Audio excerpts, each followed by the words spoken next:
welcome back to my film and TV channel. Hope you're all staying safe and well. Please, guys, if you like what I try and do, if you can just remember, I know a lot of people forget, they tend to watch things, but you just hit that like button, guys. That'd be absolutely wonderful. Hit the subscribe button if you're not already subscribed. We'll have a bit more information on that before we go. We're going to have a look at a supernatural thriller drama that I will tell you now, I'm at odds with most people on this one. I just don't see what other people see in this. It's as simple as that. I could see why they see it, but as in presentation, what we get on the screen, what is the final thing.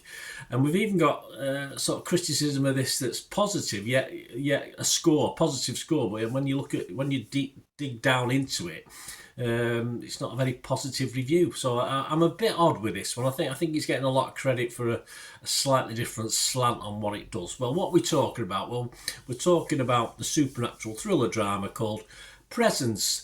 Lovely runtime, just 84 minutes. You know me, I like anything between 80 and 90 minutes. Unless it's an epic, of course, and I want them to go on forever. But this is a 15 certificate. It's directed by, well, they're very famous, and a lot of love goes out to this guy. And I think this is why a lot of it's getting reasonable scores in parts as well that I don't think it probably deserves. Steven Soderbergh directs this, written by David Coep. And the stars, Lucy Liu's in this. Nothing wrong with the actors in there. The actors were okay, it's fine. Chris Sullivan and Kalina Liang. And it was released in the US.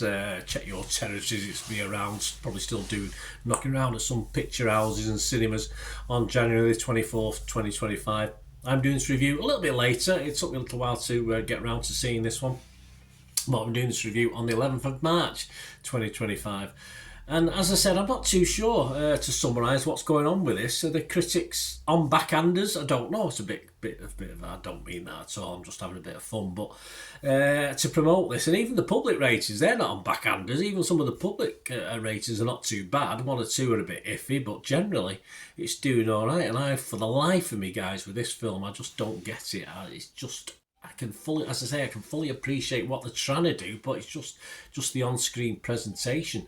Ty Burr from Washington Post, for instance, give it 88 out of 100. He said, best of all, Presence is short and sure of itself. A tidy 84 minutes, nothing wrong with that.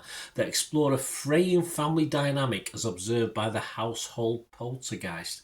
I do like the 84 minutes, as I said, but it meant I didn't have to suffer too long looking at it. I mean, even if it was observed by the household poltergeist and it wasn't a clear camera, like a little bit hazy, at least it'll have some effect. I can understand it's from the poltergeist point of view, but have it a little bit weird. I'd put a little bit of a blur on it. Do something. It just didn't feel right from the start for me. This is just lazy. It's just we know this is the ghost, but hey, so what?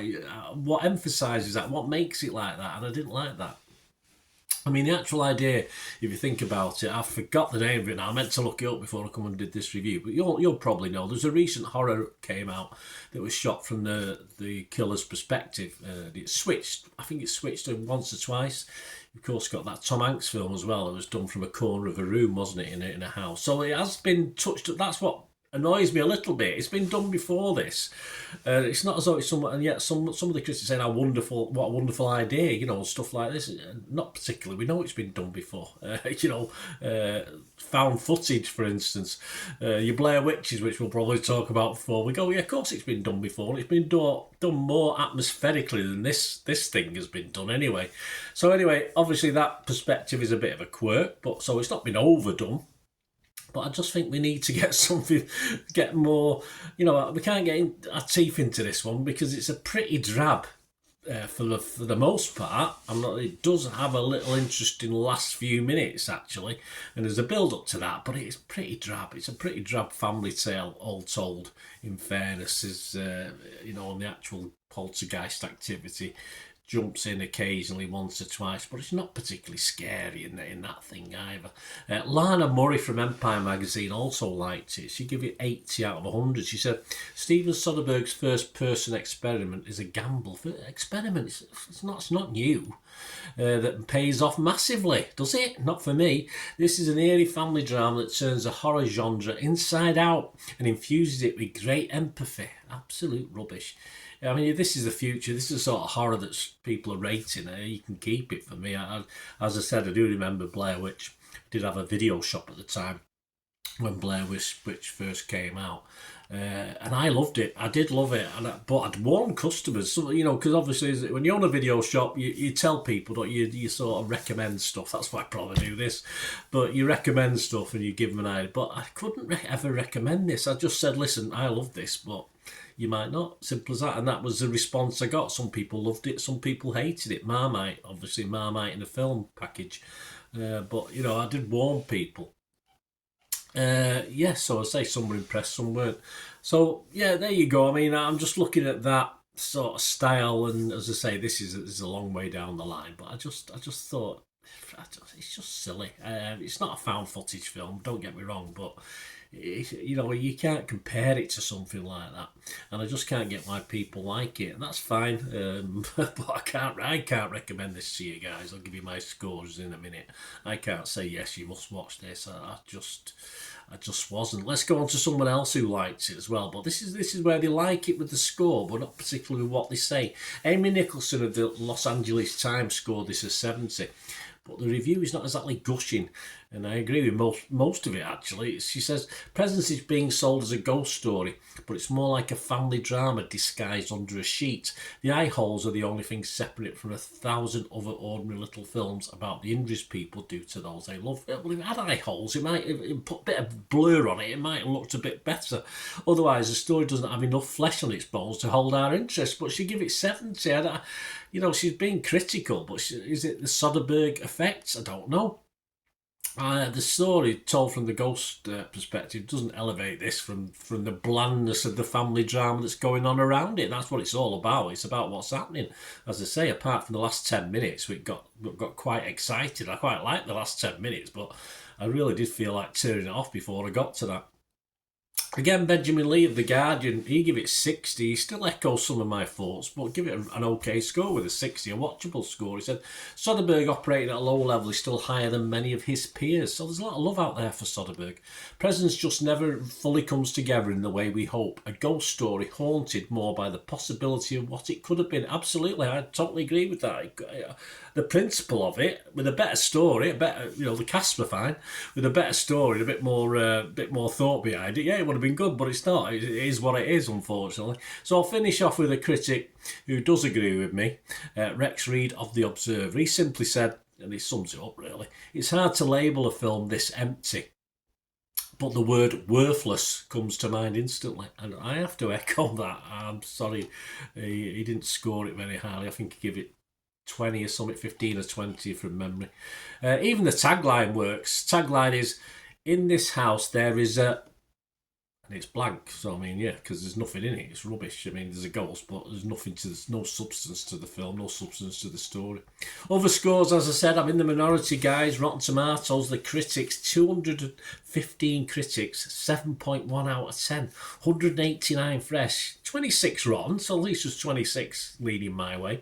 Rotten Tomatoes audience, although it was only a 52% positivity, it did actually score a 3.2 out of 5, which means people were giving it higher scores perhaps than it deserves. So I wouldn't say that was a gushing review from the Rotten Tomato audience. Metacritic critics again like it, 44 positive, 7 mixed and just 1 negative with a 77% score. Metacritic users, they liked it, 6.2 out of 10. And if we go over Internet Movie Database, which I just checked to make sure I'm recording this a few hours after I actually went onto Internet Movie Database last time, but I've just got on it, it's the same score, 15,000 scores and reviews, 6.2 out of 10. So there you go, it's light. It's light. As I said, I don't know why. I just don't know why. I didn't like it. I was rotten on Rotten Tomatoes. I was negative on Metacritic.